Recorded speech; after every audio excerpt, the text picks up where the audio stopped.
Greetings, my wonderful people, lovers of freedom worldwide, and my fellow Biafrans. You are welcome back again to QUEENCAPON Media, the one and only YouTube channel where they give you a back-to-back update. So, my wonderful people, I welcome you back again to today's update sharing. Yes, to my people, I don't carry another Ubunga update land before now. For people, but before sharing this wonderful update with you now. If today is your first time here, kindly subscribe. Don't forget to turn your post notification bell on. In that way, you'll be able to know whenever we drop our hot into the detail of today's video. So, my wonderful people, as we all know what is trending right now regarding the death, the news of the death of the former Nigeria president, Muhammad Buhari. My people, yesterday I brought an update concerning what our leader, Nnamdi Kanu, said when he died during 2017. When he died in 2017, that our leader, Nnamdi Kanu, came out and told the general public that, look, the president of Nigeria, then president of Nigeria, Buhari, was dead. And everybody, many people were even mocking him, bashing him, calling him king of propaganda, that as usual, that he have come out with another lies against the man just because he doesn't like the man. So, my wonderful people, today I am going to be sharing with you what our PM, Simon Ekpa, said, the exposition he did concerning the same Buhari. This time around, we are going to be hearing from a witness, someone will witness when the whole thing about his death happened. I'm going to be playing that audio. Just sit back and watch this video to the very end so that you can be able to grab everything. Because this is the most things you won't be seeing the Zoom media, Nigerian media sharing. They will never share this kind of thing. The only thing they will make official, like they will bring to the known of general public, is the one that they feel that is okay with them. But all those their little secrets, you will never see them bringing them out for the general public consumption. That is why you have people like us here. Make I not talk too much. May we hear every single thing that a PM brought concerning this death, the death of Buhari, where they trend right now. We go hear the exposition he did and the live witness, person will witness how everything happened during that time. What the man said concerning the death of Buhari. We are going to be hearing everything. Stay tuned, my people. Do not be in a haste to leave this video, so we'll be able to grab all the updates. May we hear from him. We have our journalist who is going to testify what happened to the man called Buhari in 2017 is live now with us. It is not going to be like video. You are going to hear his voice. I have told him he wanted to say his name. I said, no, you don't need to say your name. Just, tell us what is your role in this whole Buhari death saga in London. What is your job, what we are doing, who you work for, and what you did, what the role you played, including the people you called during the time President Muhammad Buhari died in London. So welcome to this program. I want you to talk, just talk openly to Nigerians. Hello, good evening and good morning, depending on where you are watching the show from. I want to basically say first, because I understood how Nigeria think and how Nigeria work. They will come up to say, I have been paid. Please, I want to make it very clear. Hope you are hearing me. I want to make it very clear that I have never been paid and nobody paid me for this.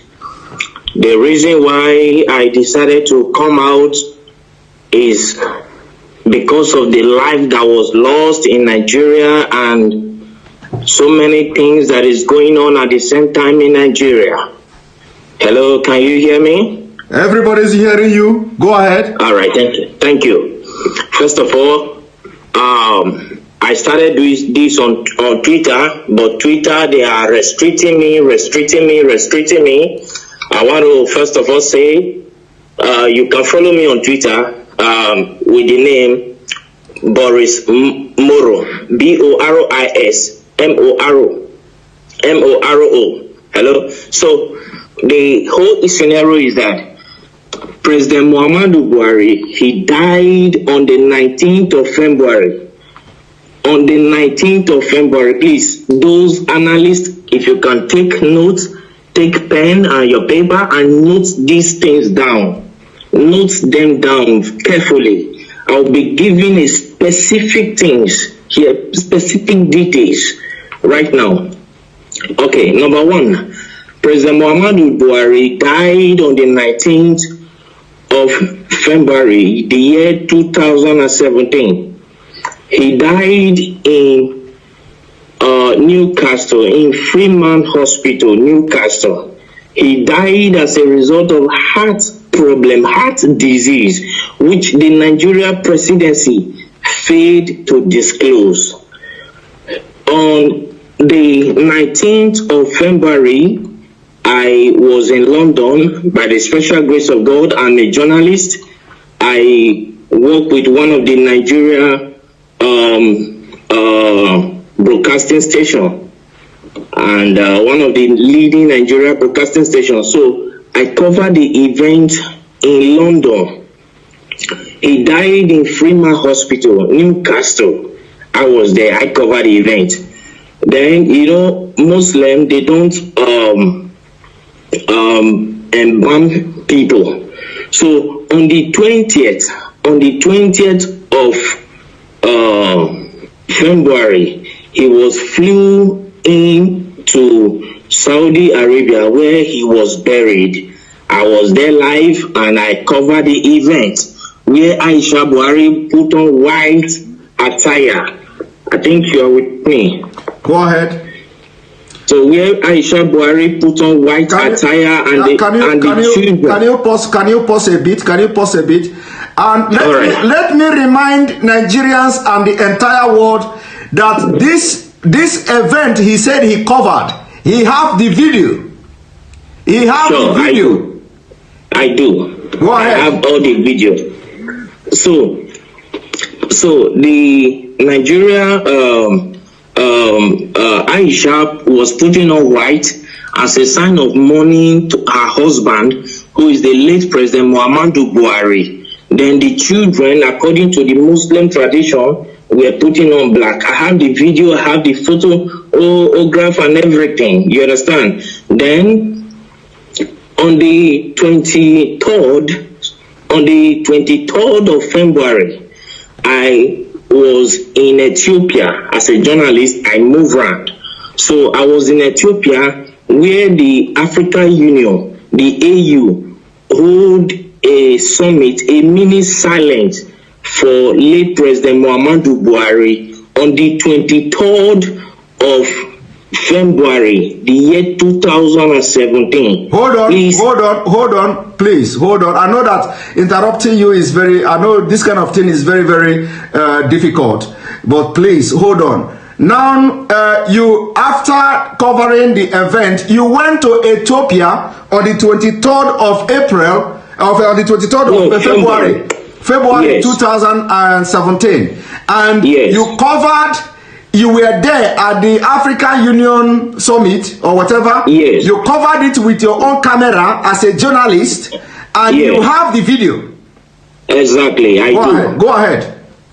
So I covered the events there where the African Union hold a minute silent for late President Muhammadu Buhari.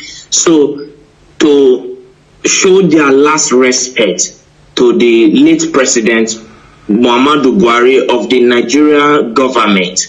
Then on the 28th of February, which I think is the last day of February, then what was it called? Queen Elizabeth gave a condolence statement to the Nigeria government in respect of late President Muhammadu Buhari, and which went viral. Yes. So all of these, the Nigeria government, led by late Abakari and with the Kaaba, swept under the carpet for selfish and greed reasons. Then on the 2nd of March, Eric Joyce, the ex-British lawmaker, Eric Joyce, ex-British lawmaker, he issued a statement, that a condolence statement to Nigeria for the loss of her president. Are you with me, sir? Yes. Then they swept it under carpet, and the man got angry and came out to say that President Muhammadu Buhari is dead. If President Muhammadu Buhari if they think he is lying, that they should come out to challenge him. You understand what I'm saying now? Yes, They should come out to challenge him in the court of law, that he will come out with every evidence to prove that Muhammadu Buhari is dead. As I talk to you, since 2017 till this minute, nobody from the Nigerian government all across the nations of the earth came up to challenge Eric Joyce, the ex-British lawmaker. That went by. Then on April 17th, one American journalist by name Mark Smith, he came up to say that the corruption going on in Nigeria is unbearable, that he can only imagine how the Nigerians are surviving in that country, that there is corruption everywhere. You understand? So we just talked over all this. But what actually prompted me to come up to this tonight is, one, the Nigerian youth have been suffering 60 years of independence, 60 years of suffering and smiling, and yet the government is taking them for granted. Now the Nigerian youths, they came up to say, no, enough is enough. We don't need this anymore. Let's put an end to this. All what they could do was to send the military to fire them. If they think maybe I am lying, let Aisha Buhari, the wife of the late President Buhari, come up to tell me that the imposter parading himself as the Buhari is her husband. If I am lying, okay, hold it there. First of all, I want you to tell me, because you are one of the best journalists, but people don't know. Like I said, you don't need to mention your name. You don't also need to mention the Nigeria TV station where you work and all that. So now during the time when this man died, I want you to tell me, what did you do? Like, did you contact anybody in Nigeria, like any prominent politicians, and who is the person and what did you discuss? And can you tell us why, what happened that the Nigerian media didn't carry out the news, including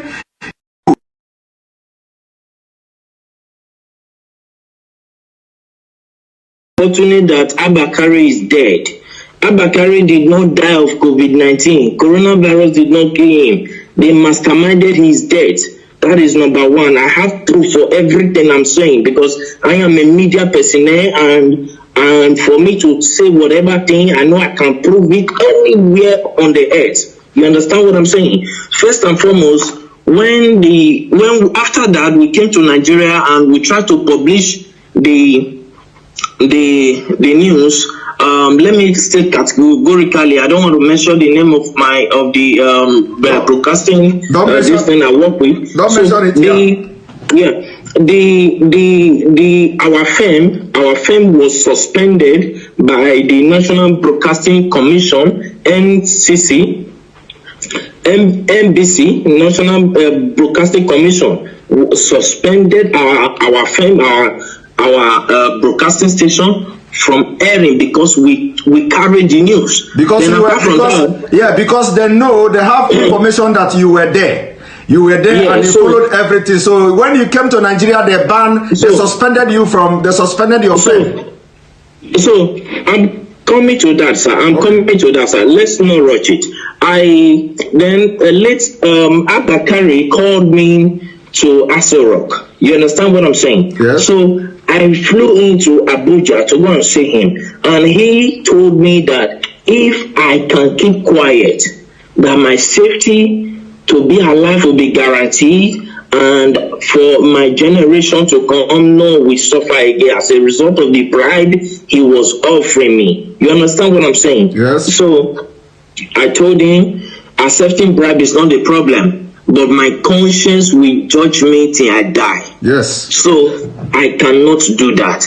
And to God who made me, I'm saying this categorically, and God Almighty is my witness. I did not take a dime from him. So I left. Then I called Bola Tinubu Asiwaju, Okay. the Lagos State richest man on earth. Let me use the word. So I called him on his MTN line. I can call the line now, the MTN line that I use in reaching him. I can say it here. The number is 080-622-40104. That is the number I use in calling Bola Tinubu Asiwaju. So I called him on phone to tell him about the development, and he came on to tell me that I should shut up, I should keep quiet, and so many other trash and nonsense that he told me that at the end of the day I was suspended from my work. You understand, as a journalist. Okay, hold it there. So you called Bola Ahmed Tinubu to tell Tinubu, of course you normally call him too. This is not the first time you are calling him, by the way. We normally communicate. Okay, so you called him on this number you called now, 080-622-40104. Yes. And then he tell you to shut up and tell you a lot of things. He specifically, I can still remember, I still have the record of that conversation. You understand? Because as a journalist, you keep record of things, because years to come you might need it. You understand me? Okay. So I still have the record of that conversation. So when I called him, he told me that Nigeria is not like other country. That Nigeria hymns of affair revolve and must continue to revolve around the cycle. You understand now? He told me that it must continue to revolve around the cycle, that the system of governance in Nigeria is different from every system of governance in the world, on earth. That in Nigeria, transparency is something that they don't toy with, that they try to hide everything, that it's not everything the masses must know, it's not everything the masses, the people of Nigeria must be aware of. Are you getting what I'm saying, sir? Yes. So he told me, and he offered me money too. He offered me a bribe. He said as long as I kept quiet. Then I called the vice president too, Yemi Osibanjo. You called the vice president too? Okay. Yes, I have his contact, but I for security reasons I wouldn't want to disclose his contact to the public. You understand what I'm saying? Yes, go ahead. If you needed one on one, I can give it to. No need. Just go ahead. No need. So I called Professor Yemi Osibanjo. I called him. I went to his office to meet him in Aso Rock in Abuja. So when I got there, and I told him, sir, we understood, because I was the one that covered that news. I'm from so place. I introduced myself to him, and he welcomed me. He sat me down. I told him this according to the law that I know, because my father is in Nigeria. You understand me now? My father is in Nigeria. My mother is from the British. Is from England. So I told him that according to the laws that are known in Nigeria, when the president died, the vice president automatically will become the president. You understand? As a way of moving the country forward. He said that the Nigerian government is not run in that system. I said no. When Goodluck Jonathan was there, that was what happened. When the president died, he was the vice president and he came up to be the president. You understand what I'm saying? And he said, please, for my safety, I should keep quiet and go my way. That the course of things will play out by itself in Nigeria. The reason I got to understand that. Can you pause a little bit, please? I know that this is very difficult, when I'm, pausing you all the time. So, is it that because of the way you have actively trying to air this news was the reason why you were suspended and sacked or something? I wasn't sacked, sir. I was suspended. Okay, you were suspended. Okay. So was it the reason? Was it the reason you were suspended? Yes. Okay. All right. Go because ahead. I told them that I will publish it. Then, as at that time, I was receiving so many threats. Like seriously, people started threatening my life, threatening me here and there. Then I called what's it called, El-Rufai, because El-Rufai was there when Buhari was being buried in Saudi Arabia. El-Rufai was there, the Sultan of Sokoto was there, Ganduje was there. As at that time, then about 10 or 11 persons, prominent people from Nigeria were there, including other people who came to the burial ground. But the people that were there, El-Rufai was there. The Sultan of Sokoto was there. You understand what I'm saying now? Yes. So when they were burying him in Saudi Arabia, and they started threatening me. As at that time, they threatened me. Because I told them I would publish the video. You understand what I'm saying? Yes. And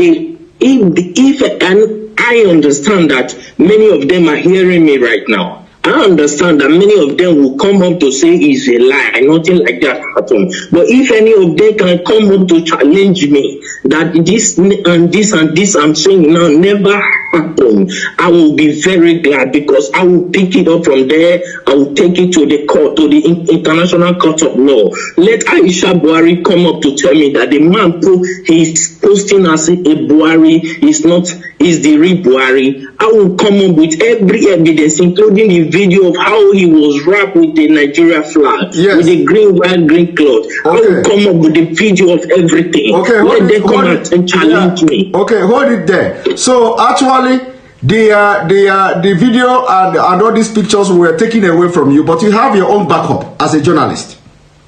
I always have backup. All right. I always have backup. Go ahead. Continue. My camera was seized as a journalist. It was seized at the airport in Lagos.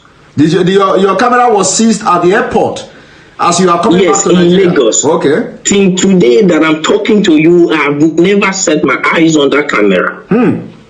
But you have backup. You understand they didn't know that. You know they are.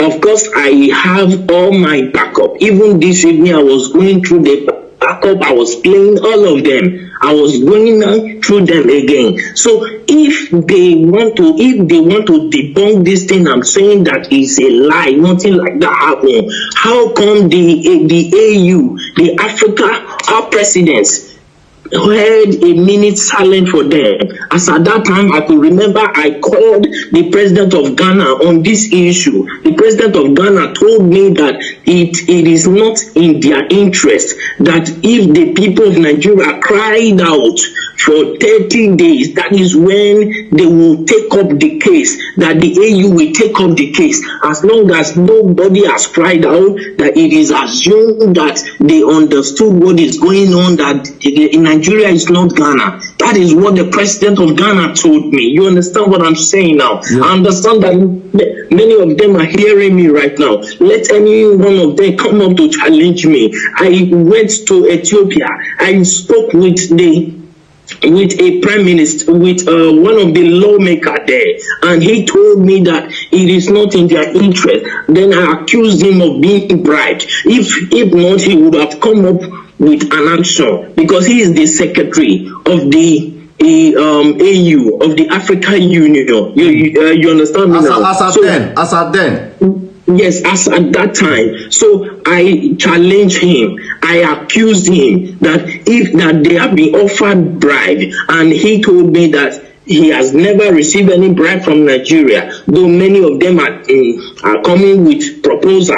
But whether he later accepted bribe, I don't know. You understand what I'm saying now? But the truth is this: Buhari is long dead in Freeman Hospital in Newcastle in London. So my wonderful people, now where you don't hear everything, you've heard what PM Ekpa and the guy where he interview talk. I beg. What will be your opinion concerning this news? Because this country, imagine observing a public holiday for the man where they don't talk, say the man don't buy since how many years ago? 2017 till 2025 is how many years right now? The man where they know say the man don't buy since. Now they decided to bring him and they want to observe everything observable. My people, this country is a tired person. So my people, I don't know what una feel about the whole thing. Whatever you feel, drop out for comment section. Don't forget to like this video, share this video, let other Biafrans be able to see this update, watch it, and equally share their own opinion. Thank you so much for doing so, and I'm going to be seeing you guys again in my next one. Bye bye.